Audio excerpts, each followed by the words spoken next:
Herkese merhaba değerli dostlar. YouTube kanalımda yepyeni bir videoyla yine sizlerle birlikteyim.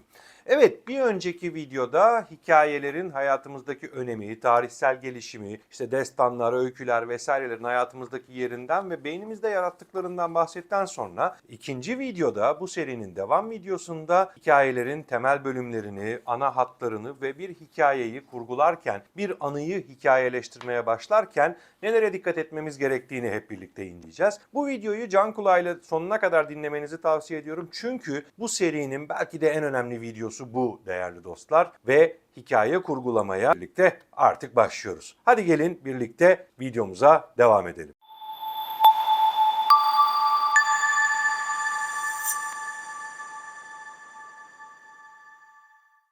Evet, hikayelerimize öncelikle hikayetle başlıyoruz değerli dostlar. Bir sunumda, bir sohbette ya da herhangi bir yerde bir hikaye anlatacağımız zaman öncelikle bir hikayeye davet yapmamız gerekiyor.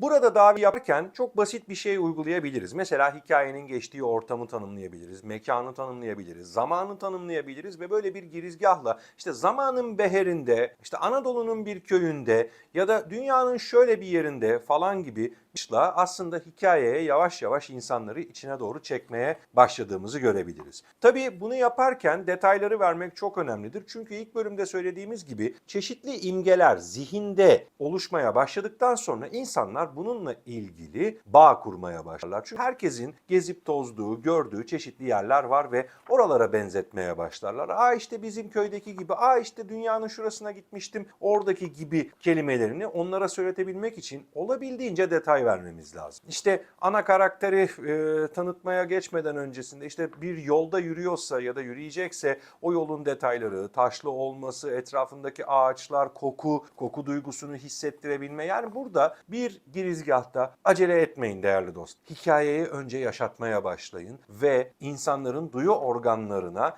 nasıl hitap edeceğinizi görmeye başlayın. İşte yolda yürürken gördüğü bir ağaçla dediğimizde görsel insanlara ya da duyduğu ağaç çıtırtısıyla işitsel insanları çekebilirsiniz. Ya da işte kokuyla daha farklı insanları, yani kitlenizdeki herkese hitap edecek cümle kalıplarını burada kullanmaya başlayabilirsiniz değerli dostlar. Bununla birlikte mekanı detaylı tanımladıktan sonra karakterleri anlatmayla devam etmeniz gerekiyor. Çünkü insanlar o hikayenin içindeki kişilerin yerine çoğu zaman kendilerini koyarlar. O yüzden de ne kadar çok detay verebilirseniz, saçı, gözü, kıyafeti, yürüyüşü, işte bir eksikliği, noksanlığı varsa o ya da yakışıklıysa, güzelse, çirkinse, ne kadar çok detay verebilirseniz karakterlerle ilgili o kadar akılda kalıcı olacak. Ve tabii bunların hepsini bir kurgu içinde yapmanız gerekiyor. Ve bu kurguyu yaparken de en önemli şeylerden bir tanesi o sıralamalara dikkat etmek gerekiyor. Mekanı tanıttım, zamanı tanıttım, karakterleri tanıttım gibi ilerlemek gerekiyor değerli dostlar hikayeyi anlatırken. Tabii bu arada karakterleri tanıtırken çeşitli kişisel özelliklerine de değinmenizde çok büyük fayda var. İşte cesur, kurnaz, korkak, ne bileyim yani birçok farklı karakter özelliğini, akıllı, aptal, birçok farklı karakter özelliğini, birçok farklı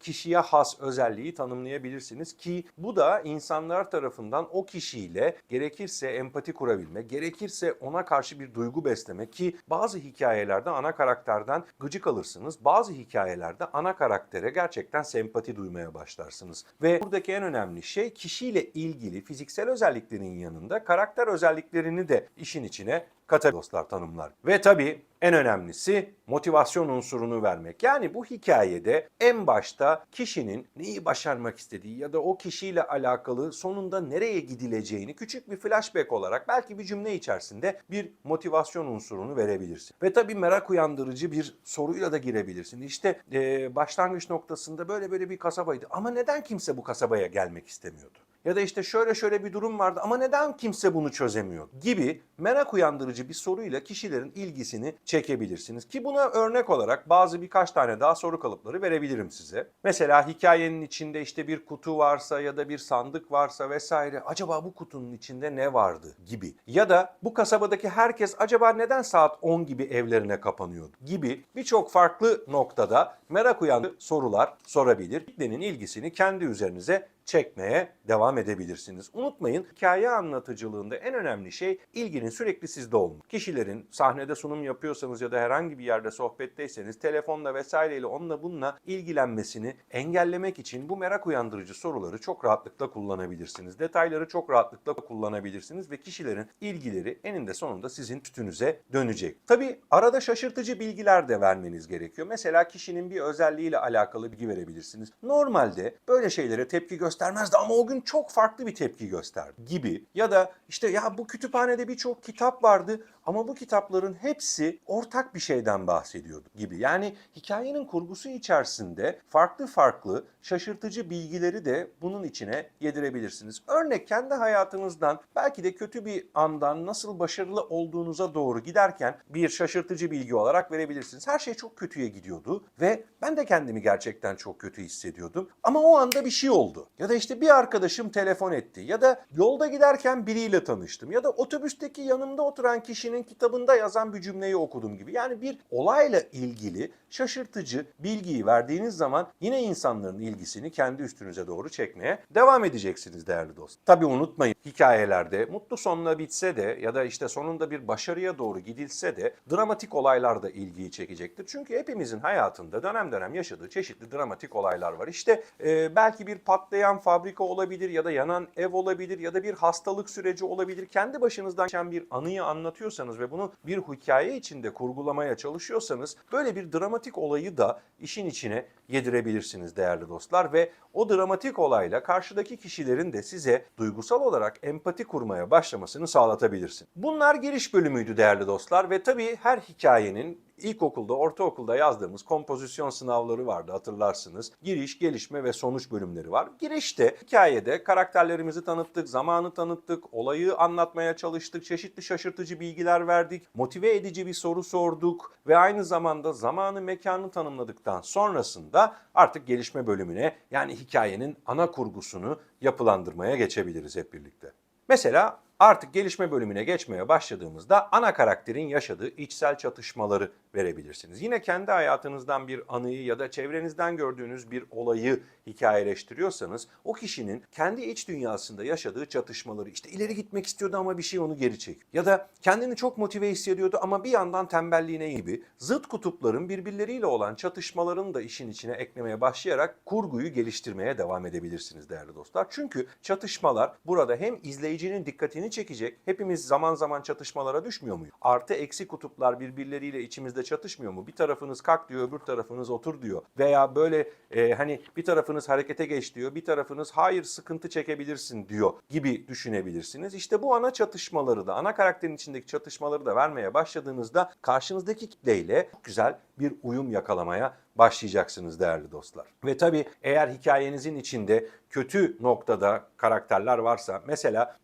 kendi hayatınızda işte bir ortaklık yapısı kurmuştum ama ortaklarımla şöyle çatışmalar oldu. İşte onlar bana şunu yap ya da işte sıkıntılı giden bir projenin içerisinde farklı noktalarda benim engel olan farklı kişiler vardı gibi. Yani hayatınızdaki bir anıyı anlatırken de kurgunun içerisinde hikayeleştirirken neyin sizi aslında etkilediğini ve kötü olanları da burada geliştirmeye devam edebilirsiniz değerli dostlar. Bu kimi zaman bir kişidir, kimi zaman şartlardır, kimi zaman sizsinizdir. Yani kişi bazen kendini de durdurabilir. O yüzden bu çatışmaları verirken hikayenin içerisinde net tanımlarla olayı ve örgüyü geliştirmeye devam edebilirsiniz.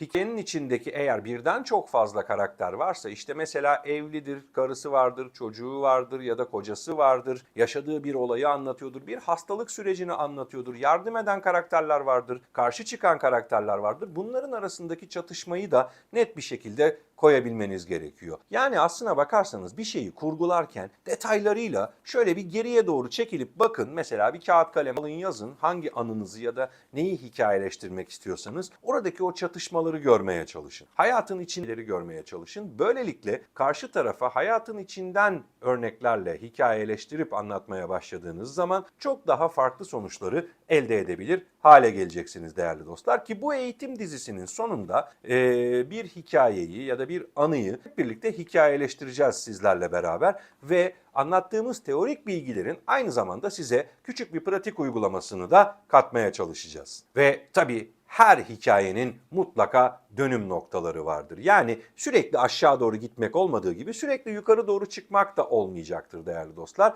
Hayat yavaş yavaş aşağı yukarı olan salınımlar, sinüzoidal eğriler gibidir. Kimi zaman çok motive hissederiz, kimi zaman kendimizi gerçekten berbat hissederiz gibi. O yüzden de dönüm noktalarını katmaya çalışın. Hani biraz önce dedim ya, işte otobüste giderken gördüğüm bir cümle ya da işte reklam panosunda gördüğüm bir şey ya da gazetenin ilanlarında gördüğüm bir iş ya da ne bileyim işte biriyle sohbet ederken onun söylediği bir şey, zihnimde yankılanan bir şey. İşte bu noktadan hareketle bu dönüm noktalarını eklediğinizde emin olun sizi izleyen her kişinin hayatında da böyle dönüm noktaları mevcut. Ve onların da hayatını değiştiren böyle şeyler mutlaka oldu. O yüzden de sizle bağ kurmaları bu dönüm noktalarıyla beraber çok daha olası hale gelmeye başlıyor hikayenin kurgusu içerisinde. Ve sonuç, hikayenin kurgusu içerisinde giriş ve gelişme bölümünü tamamladıktan sonra artık motivasyonu üst düzeye çıkartabilirsiniz. Ki buradaki motivasyon artı ve eksi olabilir. Yani bir drama queen tarafından bir hikayeleştirme de yapıyor olabilirsiniz. Hayatınızdan geçen bir dramayı ya da işte bir başarısızlığı başarıya dönüştürme noktasında ilham verici, motive edici bir hikayeyi de anlatıyor olabilirsiniz. Ya da başarılı giden bir süreci hikayeleştirerek ya da bir mesele, bir nükteyi vermek için bir şeyi hikayeleştiriyor olabilirsiniz. Sonuçta mutlaka motivasyonu en üst noktaya getirin değerli dostlar. Enerjiyi en üst noktaya çıkartın. Hatta burada ses tonunuzu da kullanın. Artık hikayenin kapanış noktasına gelmeye başladığınızda ses tonunuzu